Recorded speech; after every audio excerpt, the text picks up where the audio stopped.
Oh my goodness. I am so grateful to see all of your faces. It's been such a long time to see all of y'all. I was just like, oh my gosh, I see your face and your face and your face. It's been such a long time. And whoever else is going to be joining us later, I'm sure I can see your face virtually. I'll see you next time. But I'm so glad we are about to kick off this welcome party tonight because this is the official launch of the Relationship Deep Dive monthly mentorship. And one of the biggest reasons I wanted to create it was because I know after you do your deepest healing work and you're out there in the world and you're like, okay, now how do I apply all this shit that I've learned officially? How do I keep making it work? And I want to be able to make it work, especially because everything that we do touches our relationships, and our relationships are everywhere. We're in relationship with ourselves, we're in relationship with other people, and we're in relationship with everything around us. And I thought it would be a beautiful way, a serendipitous way to kickstart the month with the topic on how do you accept somebody that you are in a relationship with that is different than you are. How do you accept them? Because that is the test of all times. And the reason that came up was because that is a personal journey that I am having to go on. And then when I was talking to present clients, I was like, I know y'all having a journey too. And so this is specifically because there will be people also who are on here who are either in present relationship right now. Maybe you're married or you're in a relationship that's long-term. You're either dating somebody for the first time, so it's new, it feels good, or you're somebody who's transitioning out of a relationship, possibly getting a divorce and navigating life in a deeper way with yourself. And it requires you to have different tools to start navigating what life is going to look like outside of that person, outside of the relationship. So this month of April is specifically focusing on building up that level of acceptance inside of your relationships. And how many of you know acceptance is an inside job? And it is not a job that is external. And it is so fucking hard. I tell you what, it is very hard, but we're going to talk all about that a little bit later. First, I want to go over just the whole platform and what we have already offered.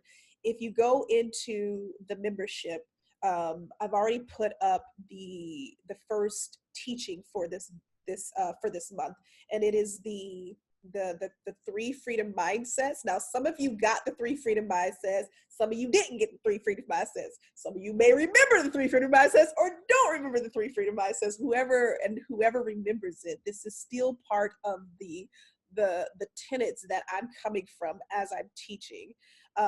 When I think of acceptance, my mind automatically goes into freeing our minds of these victim mentalities that we have on ourselves and the way that we look at the world in this space of having no power. So whenever you are standing in liberation, whenever you are standing in acceptance, you must look at the world, look at your relationships through the lens of you being the creator. You are the creator. You create your own life. So therefore, everything that you do, everything that you touch, every person in your world is a reflection of where you can grow deeper and how you can expand even more. And so the beauty of relationships is that we get to expand our soul's consciousness through the work of relationships. And that is the reason for them. And we're going to talk a lot more about the reasons for relationships and its soul's purpose a little bit later on. Now, like I mentioned, if you have questions, put them in the chat. Not every teaching will be live like this. This is simply the kickoff party. Each teaching will be pre-recorded, so you have access to it every time a new month comes around. And so by all means, this is your space as well. And so if there are topics that you're like, I want to focus on this for the month, and everybody's in agreement with that topic, then let's do that. I have many topics in mind that we're going to go over that I've already mapped out. And I have no no problem pushing those topics to the side to give you exactly what you want, since this is your growth and your healing. And it's also a healing for me, because every time I teach something that I'm going through or learning or rediscovering, it helps me in my own personal world and it helps me in my own relationships. So I always love teaching shit because it helps me to grow as well. So, all right. So before we get into the teaching, any questions about anything thus far?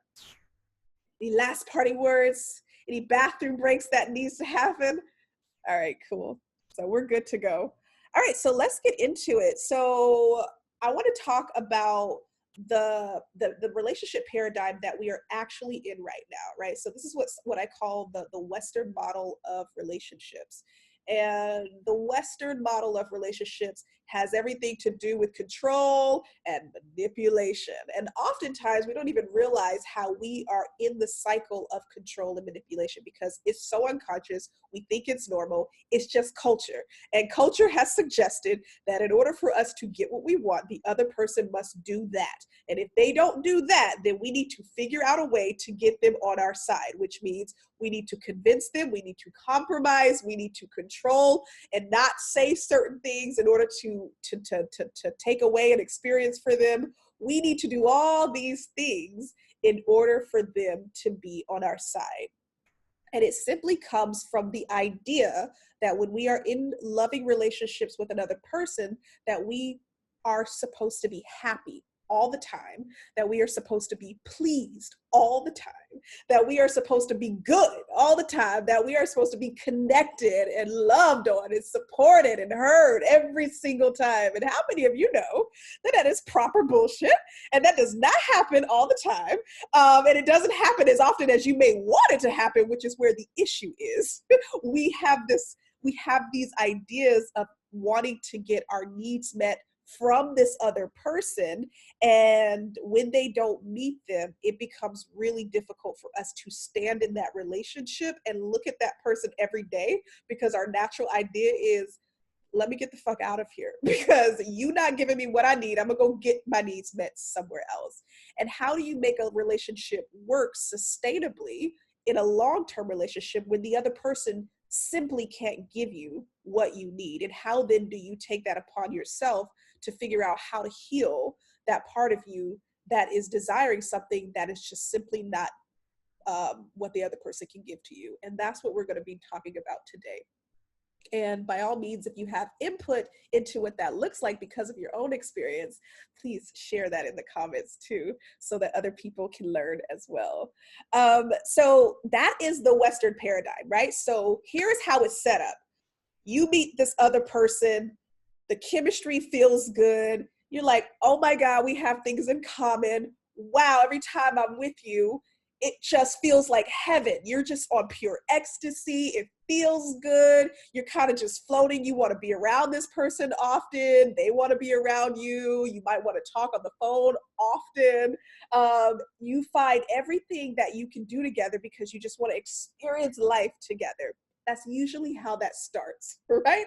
And then all of a sudden, you enter out of this phase, which we call that new relationship energy phase or that limerence phase, and you enter into the reality of what you got, what you ended up with. And so you start looking at that person like, you didn't do that when we first got together. And, you know, all of a sudden you're starting to say these things and you weren't saying that before. And now I don't always want to be around you. Now I don't really always want to hear from you. And now I don't know if I really want to be in this relationship with you.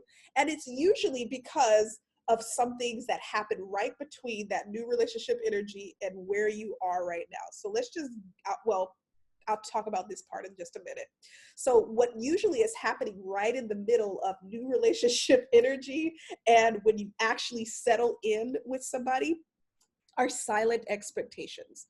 Right? These expectations are built up in our minds about what we are expecting the other person to be like. We have an ideal image of what we thought we wanted our relationship to look like. And we had an ideal image of how we wanted the relationship to go. And then this person comes in and they started giving you all that at the very beginning, and then they landed back into their normal pattern. And it feels like the ideal image that you originally wanted is now gone out the window, and you're having to now adjust to the relationship that is unfolding right before you. And you get to make a decision if this is something you actually want to move through, or if it's something you don't want to move through. And the problem that happens here is that these silent expectations are not communicated clearly. They are just kept inside, or pieces of the expectations are expressed, or pieces of the expectations are expressed. So, and that's usually because you have a desire of scaring the other person away. Maybe you have a desire, or you have a fear of walking away. Maybe you're somebody who is not emotionally available inside of the relationship, so there's certain things that you can't do just because you know it's going to push you away, etc. There's a reason.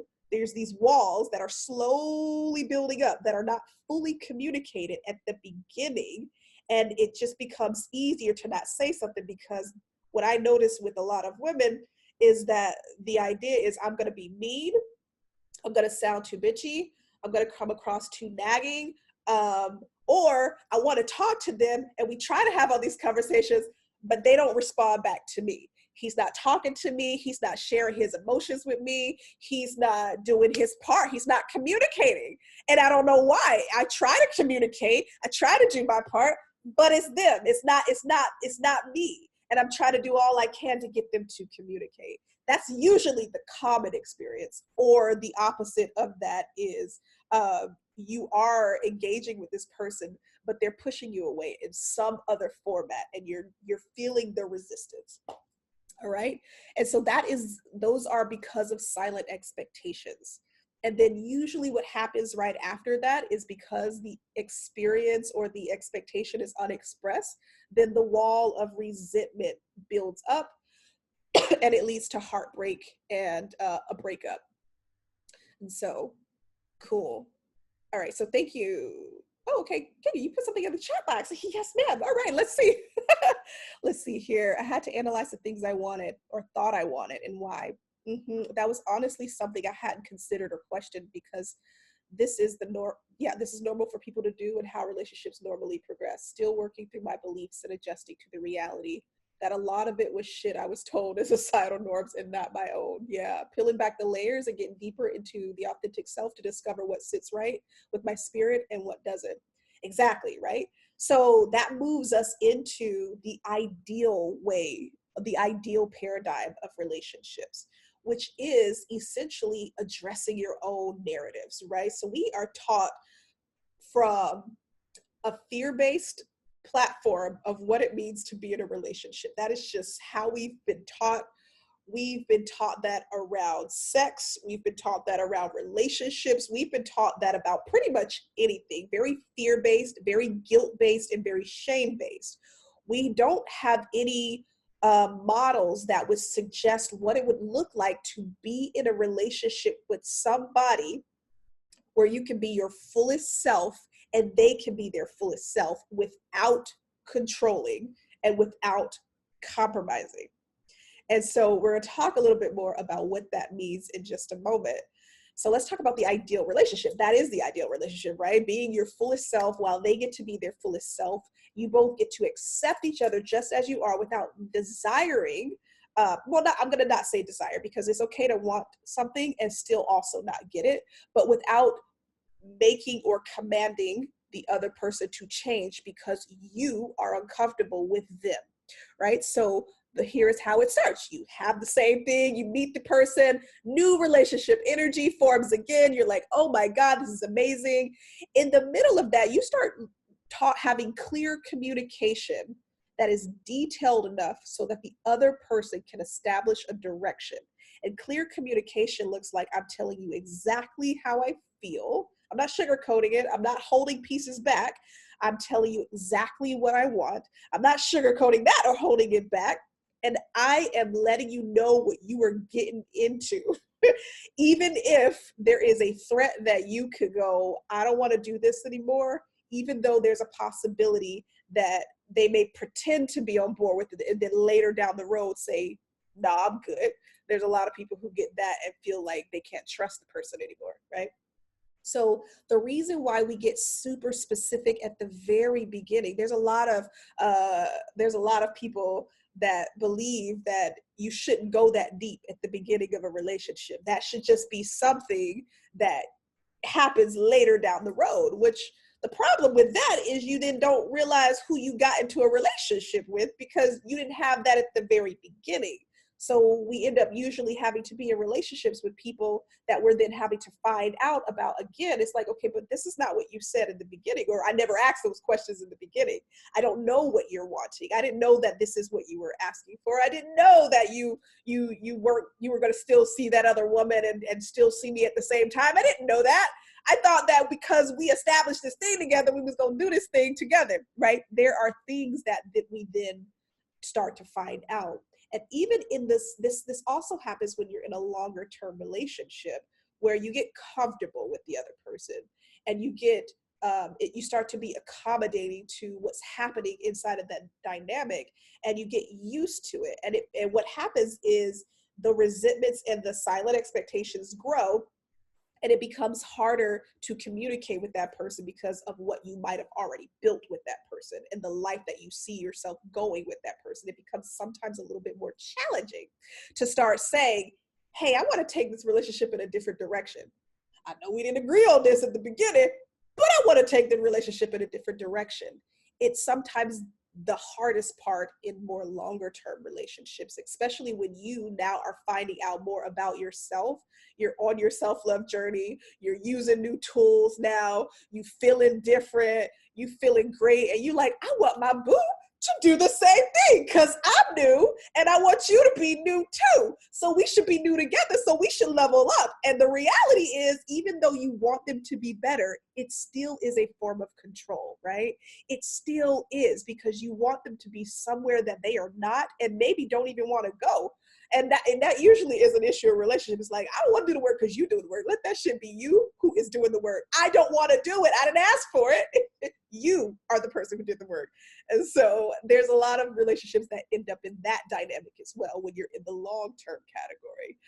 And long-term could be anything from however you want to define it. Okay, so the setup is clear communication from the beginning and all the way through it, even when you are in the space of still working shit out. Maybe you don't have a solution about how you feel in the direction you want to go, but you know something is shifting inside of you.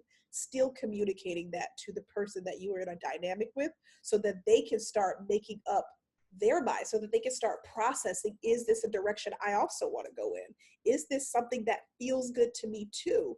Is this something that's going to amplify my life in a way that I want to be able to amplify my life? Does this feel in alignment with me? And it keeps you both in choices together so that they don't wait until the end where you've made this decision by yourself about who you are, which is totally fine.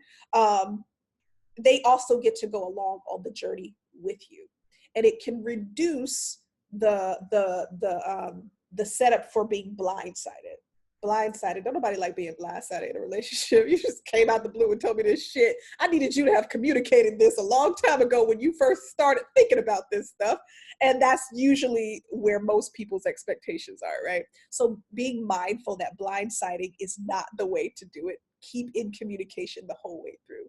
And so that is the solution for the ideal paradigm, right? Being clear, being specific about what you want so that the other person can be very clear and specific about what they want, and you both can talk about it together and figure out the direction to go. And that brings me into the difference between compromising and acceptance, because we hear all the time in relationships, that's what you do. You compromise. That's how you make shit work. You compromise, you compromise, you compromise. And let's break down the definition of compromise. Compromise essentially means in the Google dictionary, it means that it involves both parties making a favorable agreement with each other. This means that they reach a middle ground. Now, oftentimes middle grounds are not found in the relationship. And when the middle ground is not found in the relationship, it creates tension and it creates a war and it creates a power struggle because you want one thing and they want another.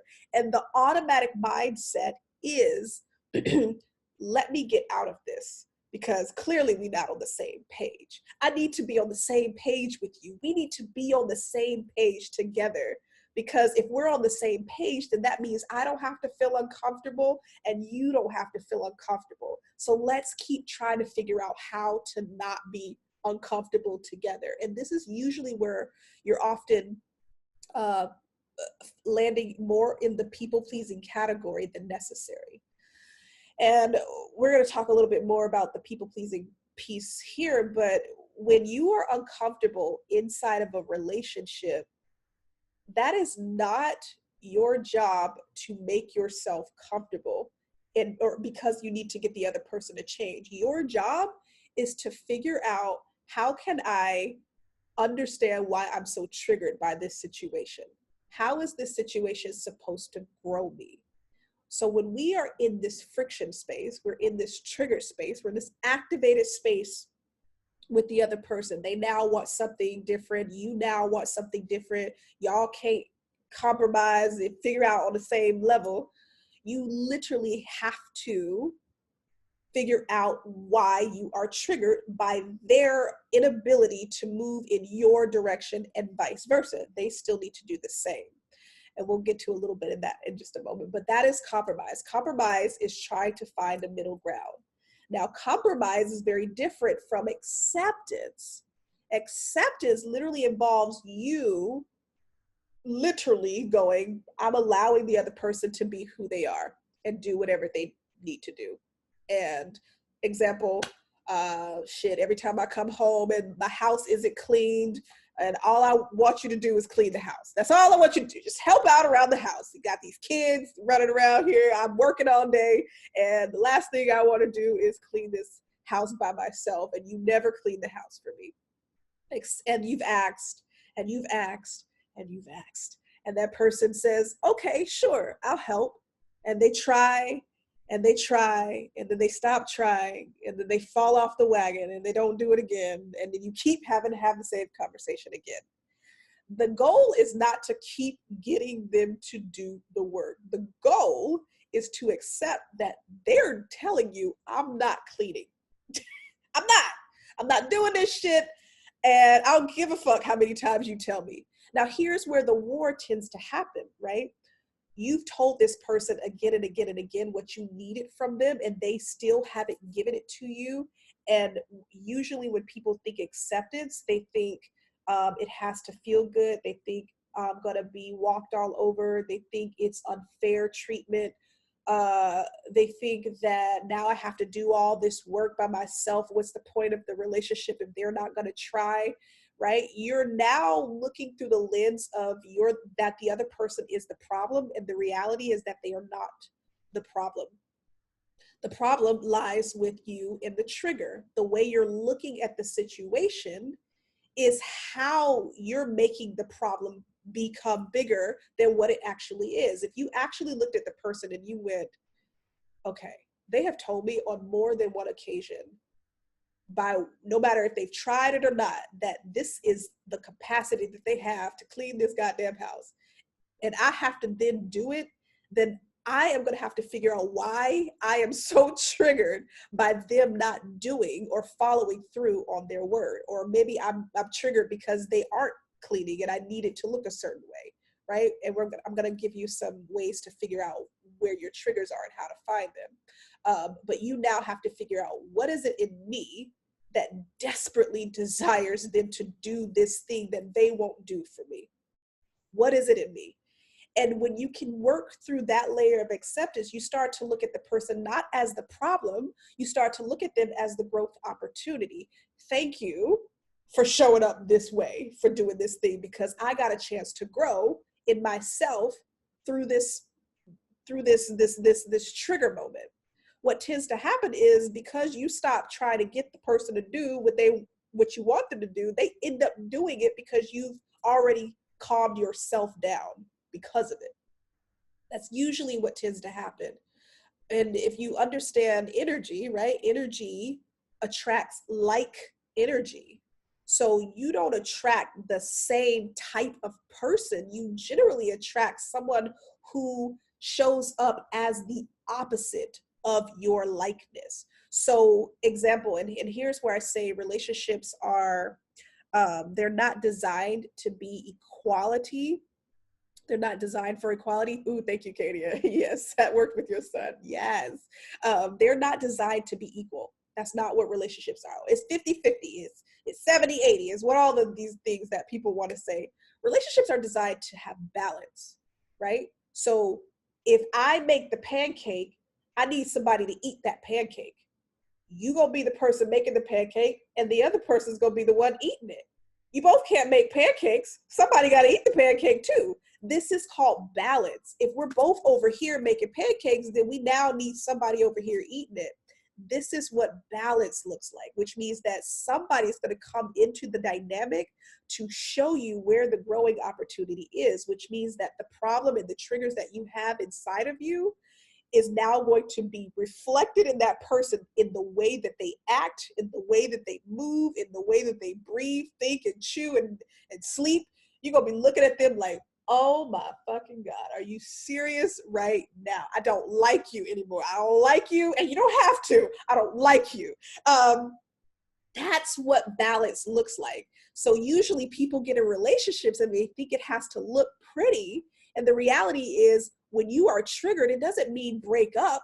It literally means pay attention to why you're triggered so that you can heal that and become the match to the energetic vibration that the other person is bringing to the table for you.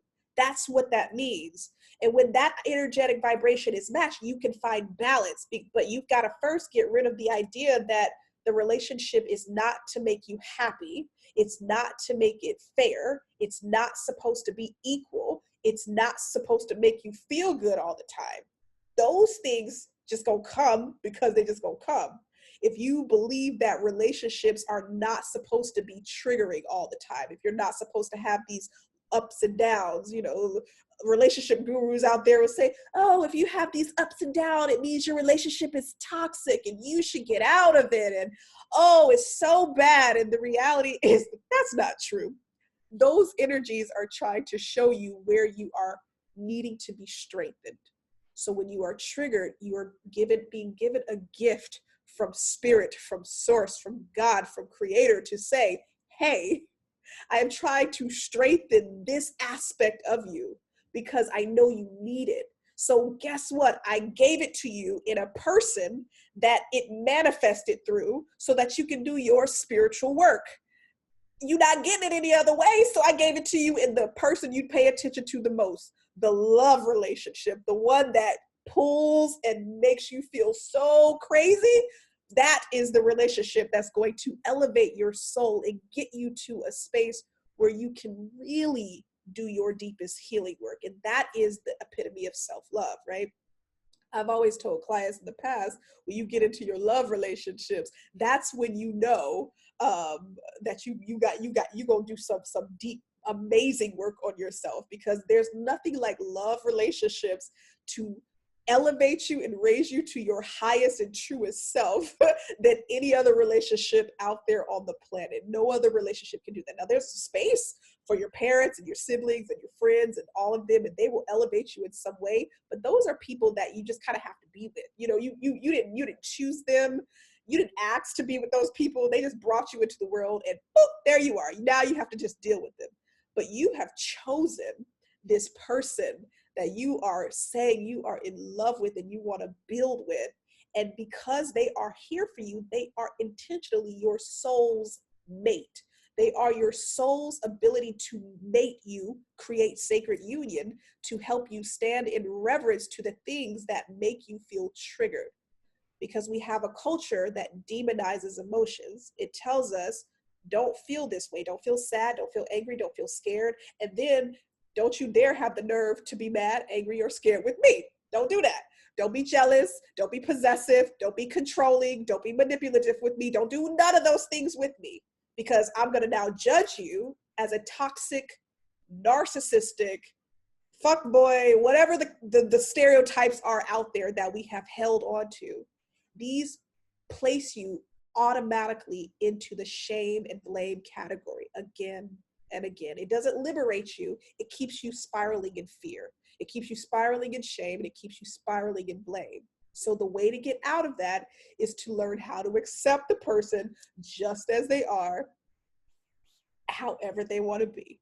I'll give you an example. I don't know how much information you know about me. Some of you know some more information than others, but my ideal style is polyamory. So I have multiple partners in multiple relationship styles, and they, everybody benefits me on some level. So one of my partners, most recently, we had shifted our dynamic. I'd probably say around November or December of last year. We shifted our dynamic. We decided to get really clear what we needed from each other. Where our goal was not some long-term romantic relationship. Our goal was specifically for a sexual relationship and companionship.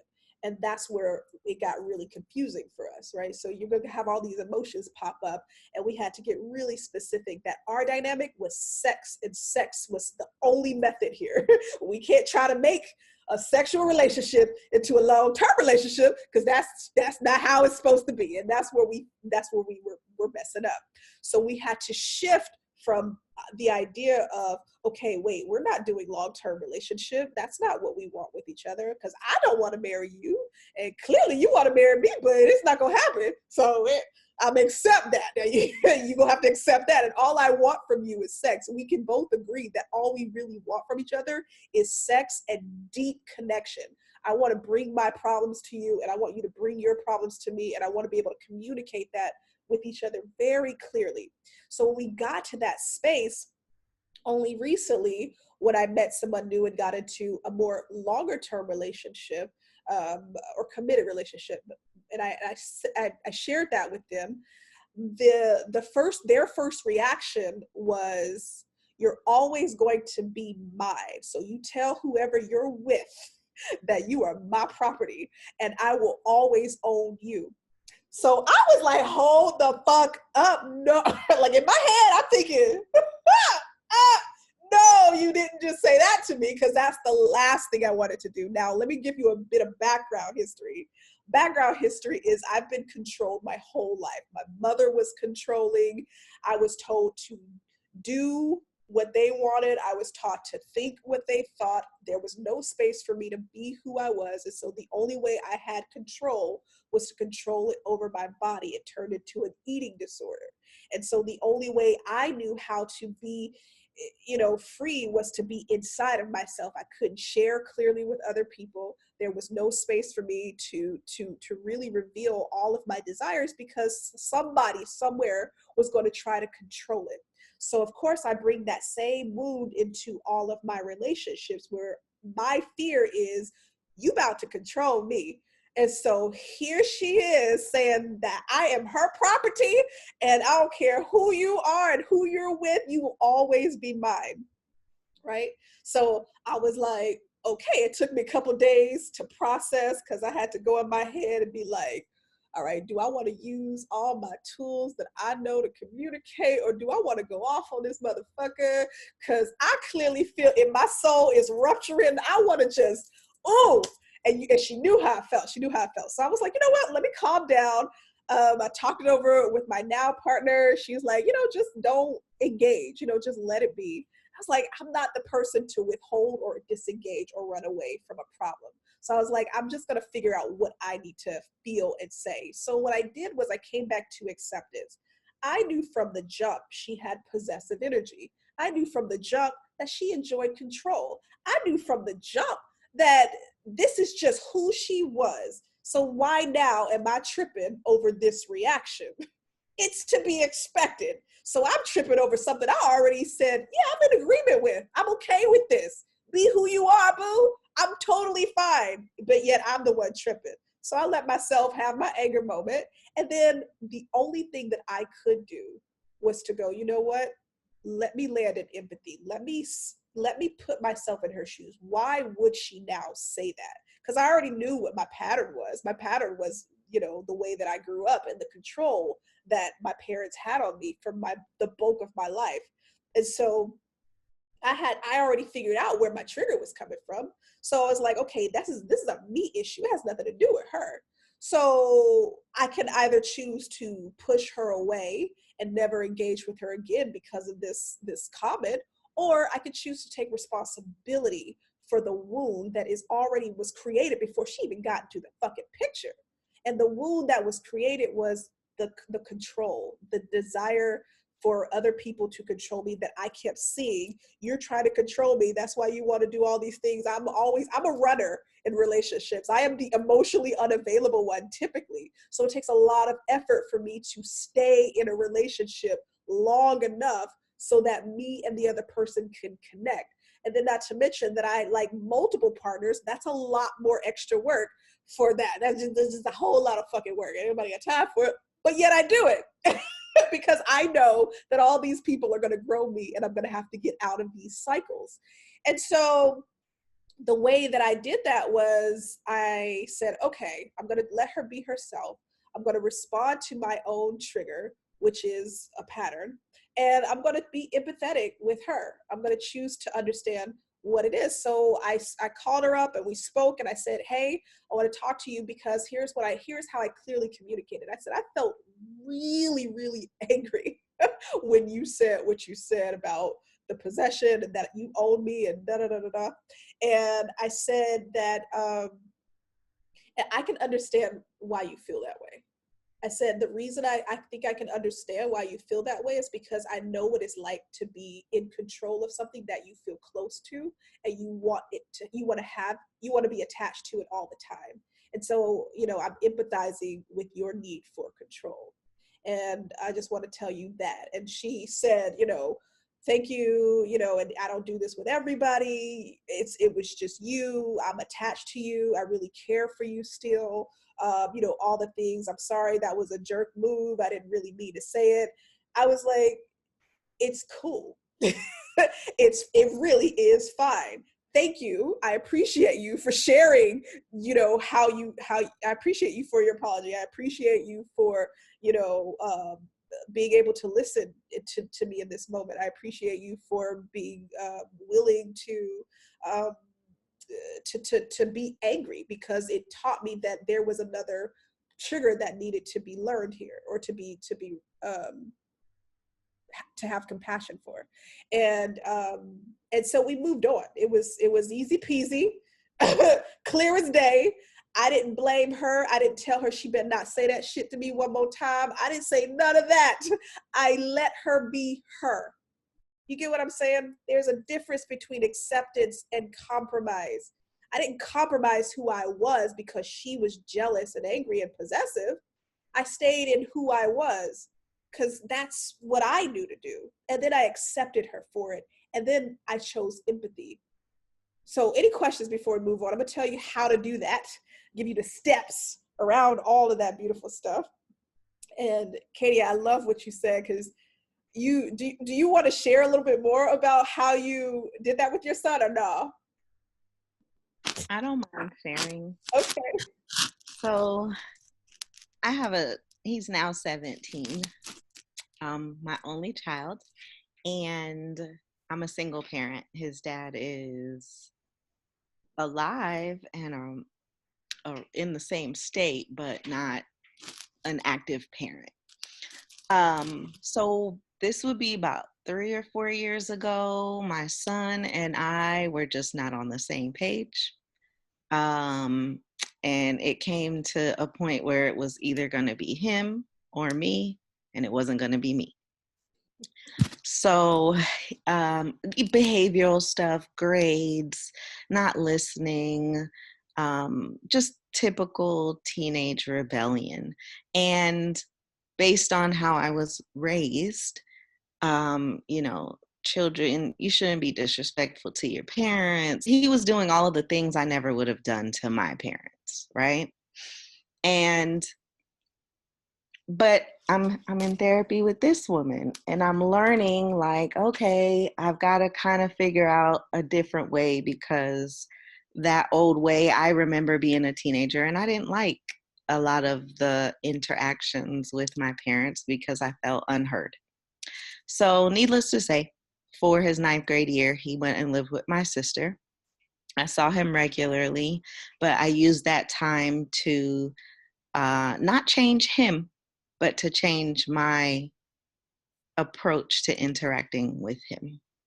Um, I started to listen to what he had to say.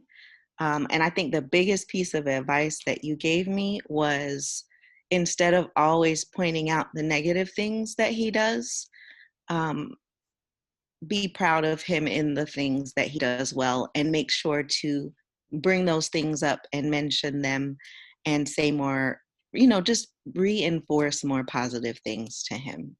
And I will say that those are tools that over the past 3 years I've been able to use and implement.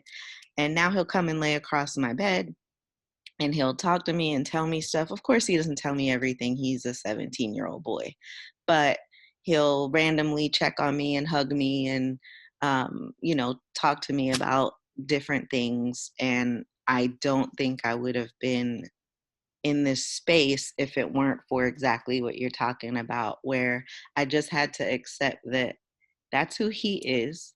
This is where he is in his life. I am his parent, but as a parent, my role is more as a guide, a facilitator. I don't own him. Yes, I carried him. Yes, I pushed him out of my vagina, but I don't own him. He's his own person. And the choices that he's making in his life now are going to affect his life. They're not a reflection of me. And so once I accepted that, and I feel like you said about the energy, he must have felt the energy like, oh, my mom accepts me. Now I feel free to be myself around her. And he stopped being such an asshole. Oh, Yeah, wow, Lydia. Thank you. you're welcome. That's powerful shit, man. Because that literally is what happens, right? When we stop forcing, things come to us. So people are always like, well, how do I get the other person to do what I want? But they're too afraid to say how I get the other person to change. This is pretty much what what you're asking for, right? If you want the other person to change, you must now change yourself. It is the antithesis to what you are asking, right? You can't keep compromising on who you are and expecting them to compromise for who they are if you're trying to shift a dynamic that isn't working. And that is the hardest part, because you have to put up with the shenanigans and have to figure out how to deal with it on your own. And how many of you know acceptance doesn't feel good? It does not feel good. It don't feel good. And when you are in alignment with somebody, it doesn't mean that you are in agreement with them. It doesn't mean that I'm sorry, when you are in acceptance with somebody, it doesn't mean that you are in agreement with them. You can accept them for who they are and still be disappointed and still be angry and still be not in agreement or agree with what they're doing. It doesn't mean that because you're now in disagreement with it that they have to change on your behalf. That is self-righteousness, 1000%. And we all live in self-righteousness. I tell you, when you know you're in self-righteousness, when you want the other person to change and they won't, and you can't understand why they won't. I just don't understand why you do the things you do. I just don't get it. Like, I don't understand why you just can't get what I can get. Like, you know what I mean? Self-righteousness. You've placed your knowledge on a pedestal, and their knowledge falls right below your pedestal, and you're looking down at them going, come up to me. That is also narcissistic. So when people throw this word narcissism out there, it's like, the thing that you're actually talking about is not the majority of most people. The thing you're talking about is that people just are being themselves and you just can't get down with it. That's really where you are. Now, there are some narcissistic people. That's a whole different category of a little psychotic stuff. That's not what most people are doing. That's just not who they are. So you get to accept people right where they are. And let's talk about how to do that. So how many of you all are familiar with Juju Mama or Progressive Love Academy? Have I ever mentioned them before to y'all? Okay. So Progressive Love Academy is an academy or an online system or school where they teach you basically another way to just live a progressive life in all of your relationships. So another way of being more liberated. And they've come up with a communication style, a conscious form of communication style called up-level communication, which is beautiful. And I'll give you guys a quick rundown of it in a pre-recorded video so that you can have access to it. There's many different conscious communication styles out there. Nonviolent communication, radical honesty, four-sided communication model. There's a shit ton out there. All of them start with the idea that the other person gets to be who they are and you get to be who you are, because that's what makes the dynamic conscious, right? So that, and then also the other conscious piece is being open and being direct and honest about what your feelings are, your opinions are, and your actions are without hiding it, is the other part that makes this conscious. So usually when we think of these conscious communications, we think it has to be pretty, and they don't become pretty. You end up usually not having a solution, because that's not the point of conscious communication. The point is just to share your opinion and share your experience and let the other person share their experience and accept that. That's it. And you hear each other from these angles. You're literally just getting to know this person. That's it. I don't care if you've been with them for 20 years, 10 years, 5 years, 3 months. You treat them like you're getting to know them for the first time when you both sit down to have a conversation that is open about a particular topic. The idea is not to go into the communication and get them to be on your side and to change their mind about what you're saying, because that's just not the point. That takes you all the way back to the fear-based models of communication. And so these are some things to ask yourself. So when you're triggered, and we all know what our triggers are, here's what you want to ask yourself. These are 3 things. This is all coming from the Progressive Love Academy, or the PLA model of the up-level communication. They teach that there are 3 reasons why we are triggered. I keep seeing something blink and I don't know what that is. I'm like, what is that blinking? The first reason that we are triggered is because of a pattern, right? So we are triggered because of an old pattern, an old condition, something that we've experienced before. My mama, my daddy did X, Y, and Z. That's why I feel X, Y, and Z today, right? A pattern. My ex was such and such, and that's why I'm feeling this way. My ex-wife was she was bipolar, manic bipolar. And there were multiple occasions where I had to hospitalize her. And in those manic moments, she would smoke and drink. And I was like, oh no, we did not get a relationship for that. I'm not trying to be with no addict. So when I got out, I naturally judged everybody who smoked and drank. I was like, oh, you smoke? I'm not going on a date with you. Oh, you drink alcohol? I'm not going on a date with you, because you're going to lower my vibration, and my vibration is going to be lowered, and I can't connect with you because you smoke and you drink. Oh, you do weed? You're a drug addict. Like, I'm over here on some tripped out shit because of a pattern that I had already previously experienced. But if I take it deeper, the previous experience was with my godfather when I was growing up. He was always drunk. And my godfather was a friend of the family. And we would always go to church with him. He was a deacon in one of the old Baptist church. And after every church service, he'd take me and my sister to a restaurant, and he would just get shit-faced, but be able to drive home. And there were so many traumatic experiences that I witnessed with him being drunk that I was like, oh no, I don't want to be around drunk people. They smell, it seeps out their skin. I can't deal with it, right? So it literally happened well before my ex-wife. It didn't happen with her. So that was my pattern. So ask yourself, am I in a pattern, Or am I in a proclivity? A proclivity is the thing you see in yourself that you don't like and you see it in somebody else, right? A classic example of this is the guy who's down low and gay and is now homophobic of the other gay people. That is a proclivity.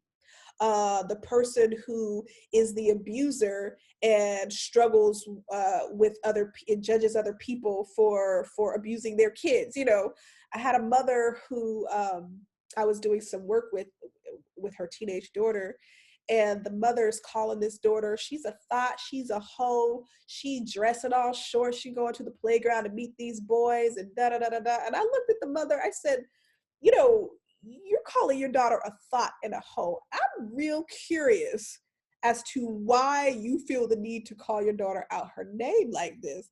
I said, because the only way that you feel this compelled to call your daughter a hoe at 13 is because you experienced this too. Waterworks. I didn't have nobody who raised me. I grew up in the system. I just don't want her to be like me. And, you know, I was 13 and I was having sex, and that's what, you know, all this stuff, right? That is a proclivity. When you see something in somebody else that you automatically feel the need to judge, but it's within you. So that's another way we can get triggered. And then the last way we can get triggered is through a potential.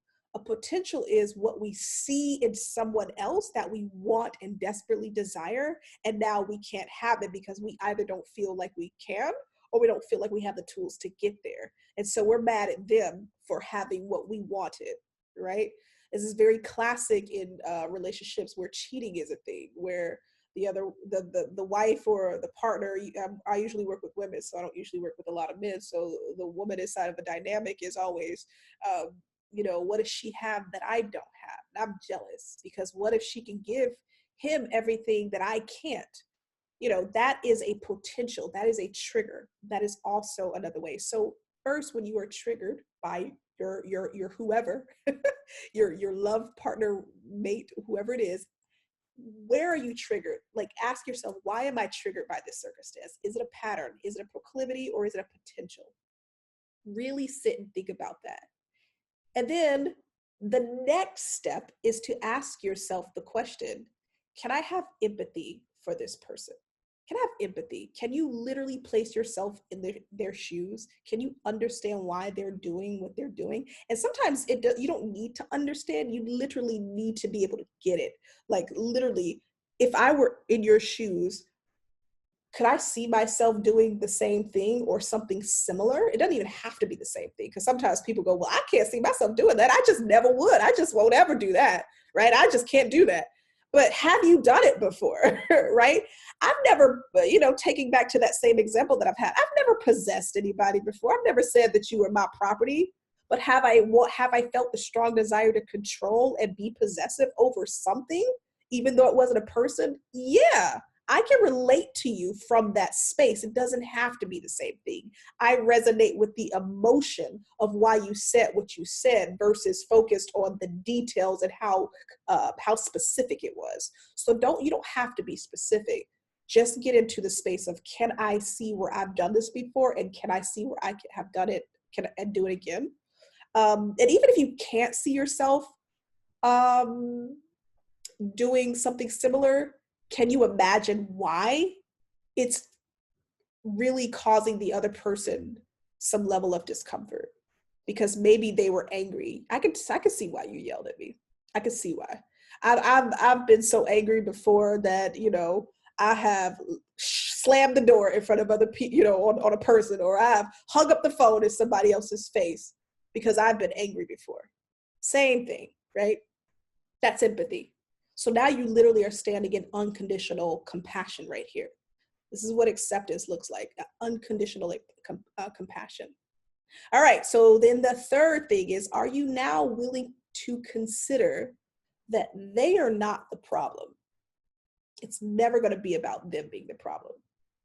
Now, are you open to the idea that they are simply just someone who is having their own personal experience, and the way that you're looking at it is the reason why you're making that thing a problem?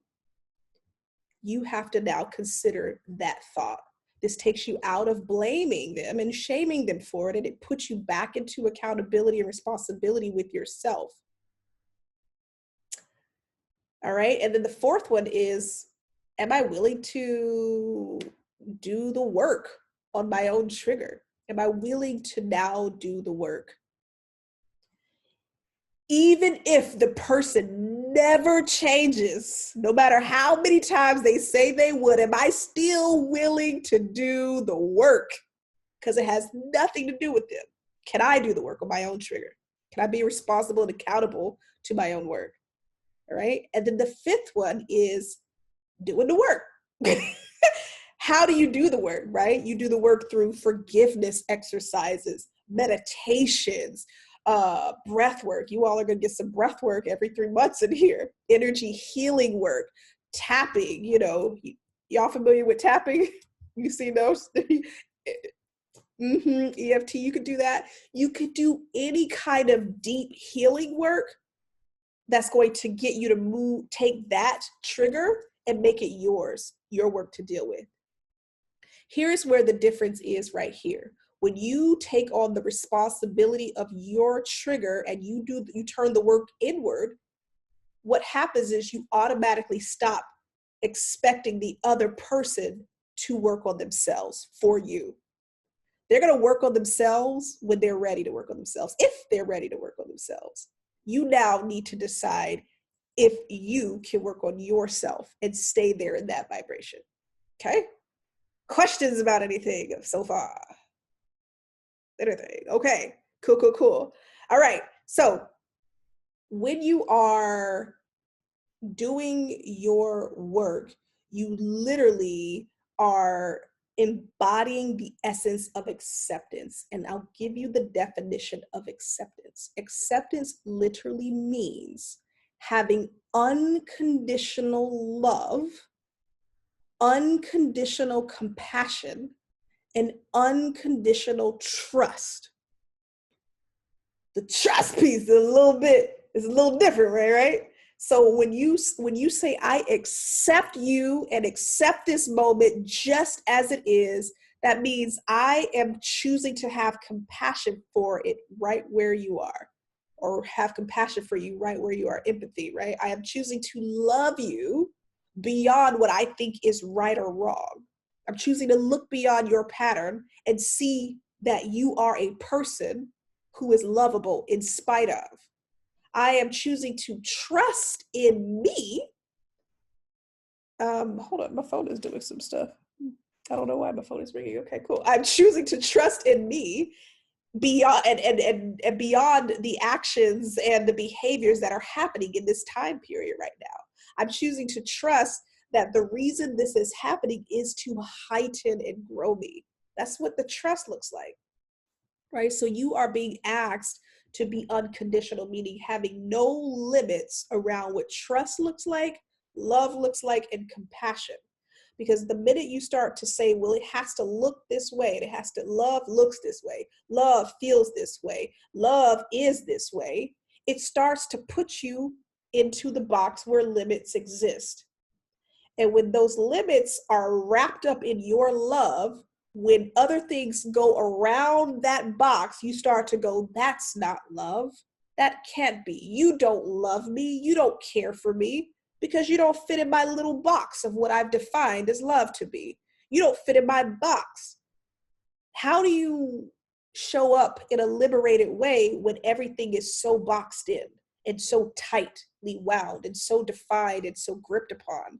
It doesn't. It keeps you in fear, because the minute somebody steps outside your box, you're going to start grabbing and reaching to put shit back in your box. You're like, oh no, let me find a way to control this. It's slipping out. I can't have that. You can't go outside and be making me feel all uncomfortable and now I got to figure out how to take care of myself. You're doing too much. I don't want that. That's fear. That's just fear. That's fear. And it is very uncomfortable when somebody is stepping outside of what we believe are our boxes. And the way we know our boxes are being poked at is when we are triggered and we are activated, right? Yeah. Okay. So what are y'all saying? The concept of collision. Katie is saying the concept of unconditional love isn't taught. It's something that we have to figure out on our own. Yeah. It's so true, right? I look at love from the experience of who you are as a person, right? So if I removed your actions and your feelings, you are just love essence. That's all you are because you were created. I have no desire to define my love based off of an action or a sensation in my body or an experience that feels uplifting. I am going to love you because of, in spite of. Now let's see, somebody is literally trying to get in touch with me. I don't understand why, but let's see here. Oh, okay, hold on. I ordered Uber Eats, y'all. Let's see here. Cool. Okay, Uber Eats people are texting me, trying to get into the game. Didn't know my food was here already. All right, so does that make sense about love, right? And that's literally only, okay. Hold on for just a moment. Let's put this on pause for just 2 seconds here. Let's get this lost. I tell you what, just lost. They don't be paying attention to the instructions. I don't know. Have y'all ordered Uber Eats before? They be all getting lost. I'm like, how you not reading the instructions? Whatever. So, okay, back to what we were talking about. So here's the purpose of relationships, right? The purpose of relationships, like I mentioned before, is not for pleasure, although that's a perk. It feels good. The purpose of relationships are for 2 things. The first thing is for growth, right? When all parties get into a dynamic with each other, they are literally showing you where you are choosing to strengthen an aspect of you. That is the ideal way. So naturally, when you are being strengthened, you are then officially growing. Because if you can shift from it's you to it's actually me and the way that I'm looking at the situation, then all I need to now worry about is how to take care of myself. How, if you can't keep hearing me, then how am I going to make sure I get heard? Why I keep expecting you to hear me when you can't? Find somebody else who can hear you. Right? Go talk to a friend. No, I just want my partner to hear me. Like they just don't like. That's what the whole point. No, they just can't do it. Can you accept that they can't do it? What else can they give to you that they actually can do without trying to expect them to do something different? So that's a mindset shift. So growth is the ideal portion of that relationship, or the purpose of that relationship. And then the second way that relationships purpose, or the purpose of relationships is to soothe the nervous system. Right. So the idea of getting inside of a relationship with another person is to soothe the nervous system. It's to soothe that adrenaline, sympathetic nervous system that's like on pump mode all the time. Yes, you will be triggered. Yes, you will have fight, flight, or freeze mode inside of these dynamics.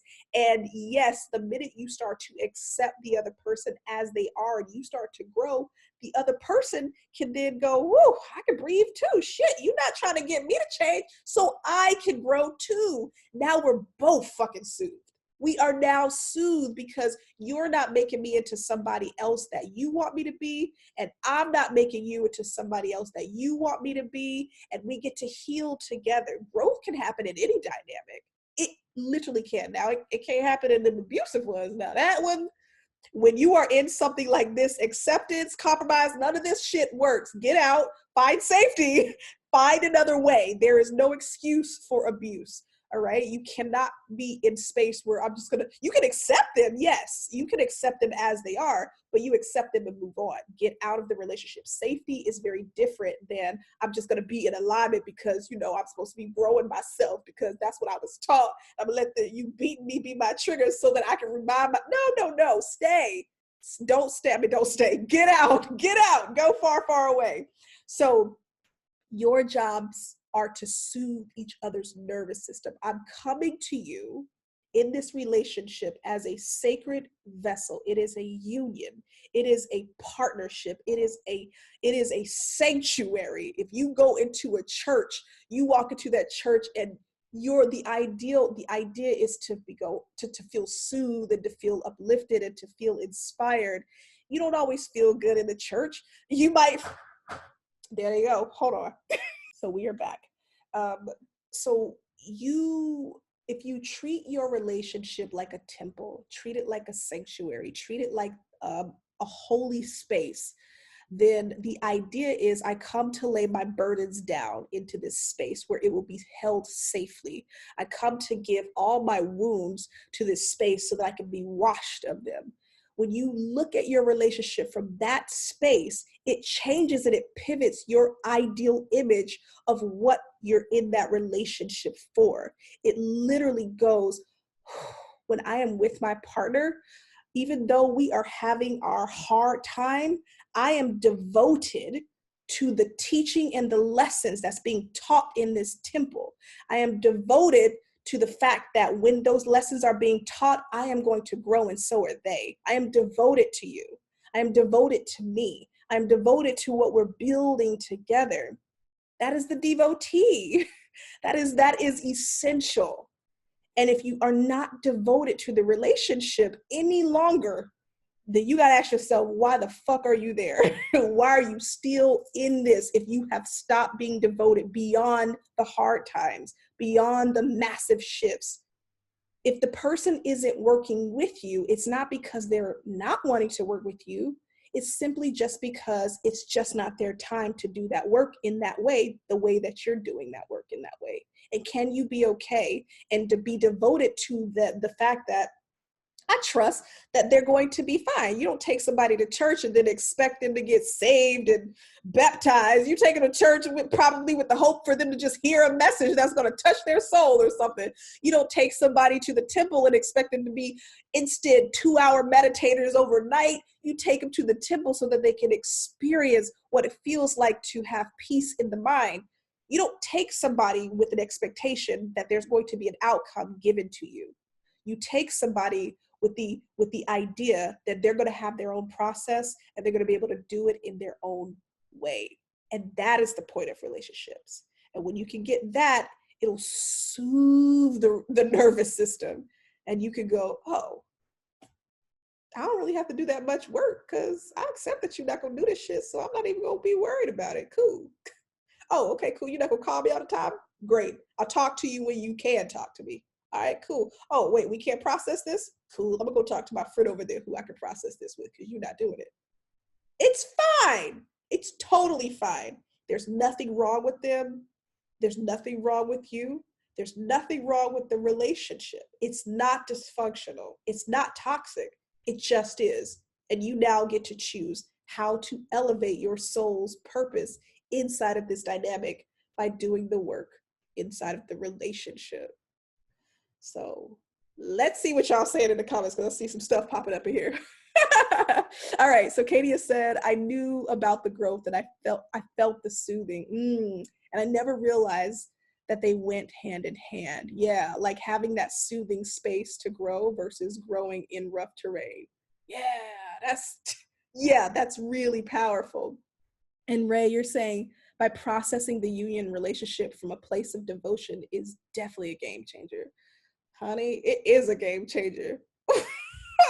I can't tell you how much that shifted the game for me when I realized, oh, duh, we're in sacred space together. Okay, let me treat you as the God that you are. And let me treat you as the creator that you are. Most people are like, oh, no, you're not going to talk down to God. You're really not. It's not a thing. You're going to talk to them in reverence, and you're going to talk to them with the idea that they have a way to elevate you and to grow you. And that's usually how you talk to people. And it takes them, it stops them from being the problem. So yes. Awesome. That is the end of our teaching, wonderful souls. Come off mute if you want to share, if you want to talk about anything, or stay on mute, doesn't matter.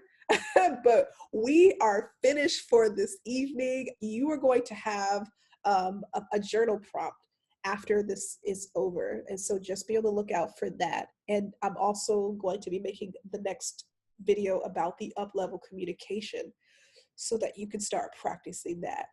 I've used so many different conscious communication styles, and I absolutely have to say that this one created by Kenya Stevens and Carl Stevens of Juju Mama or Progressive Love Academy is by far my favorite one.